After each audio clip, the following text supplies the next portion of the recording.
On Monday, President Biden and USA Transportation Secretary Pete Buttigieg highlighted the critical role of truck drivers, especially during the pandemic when American families relied on them for the delivery of essential items like groceries and medicine.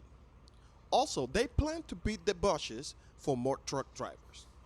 The industry in 2021 was short a record 80,000 drivers, according to the American Trucking Association. But the trucking shortages is not the only problem the industry faces. Like consumers across the country, truck drivers are facing record high gas prices following turmoil in the oil market caused by Russia's war in Ukraine and the ongoing pandemic.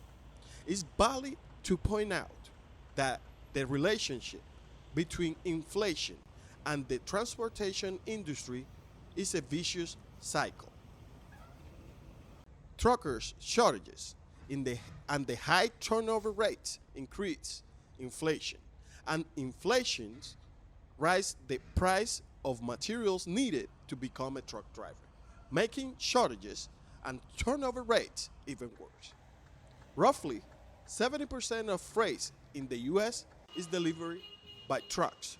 Additionally, 80% of the countries is entirely dependent on trucking for daily groceries of essential goods like food, water, personal protective equipment, and vaccines.